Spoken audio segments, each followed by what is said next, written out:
Les enfants de Dieu sont appelés à être les représentants du Christ, à manifester au monde la bonté et la miséricorde de leur Sauveur. Comme Jésus nous a révélé le caractère du Père, ainsi, nous devons le révéler lui-même à ceux qui ne connaissent pas son tendre amour et ses compassions. Comme tu m'as envoyé dans le monde, dit Jésus, je les ai aussi envoyés dans le monde. Moi en eux et toi en moi, afin que le monde connaisse que tu m'as envoyé.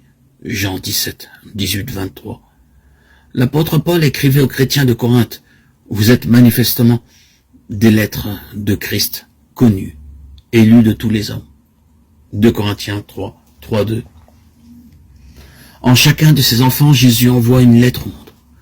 Si vous êtes son disciple, vous êtes la lettre qu'il envoie à la famille où vous logez, au village, à la rue que vous habitez. Par vous, Jésus désire parler au cœur de ceux qui ne le connaissent pas.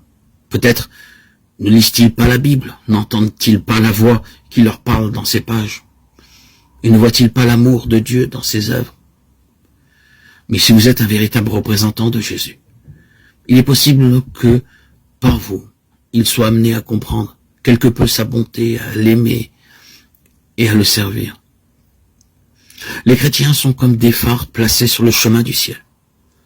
Ils doivent réfléchir sur le monde, la lumière qu'ils reçoivent de Jésus-Christ.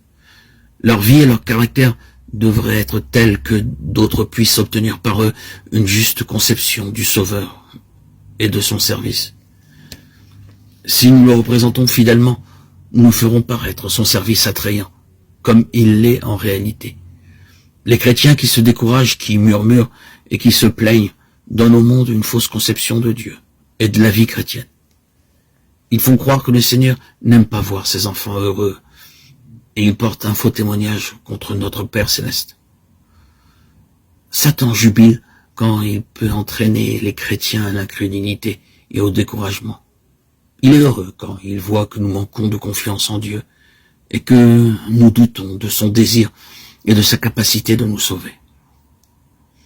Il aime nous faire croire que les dispensations divines nous porteront préjudice. C'est l'œuvre de Satan de nous représenter le Seigneur comme dénué de miséricorde et de compassion. Il dénature les faits et remplit les imaginations de notions erronées au sujet de Dieu. Et nous nous arrêtons trop souvent aux caricatures de Satan, au lieu de chercher à connaître le vrai caractère de notre Père que nous déshonorons par notre manque de confiance et nos murmures. Satan s'efforce toujours de représenter la piété sous un jour sombre. Il désire faire paraître la religion pénible et fastidieuse. Aussi, quand le chrétien présente le christianisme sous ce faux jour, son incrédulité confirme le mensonge de Satan.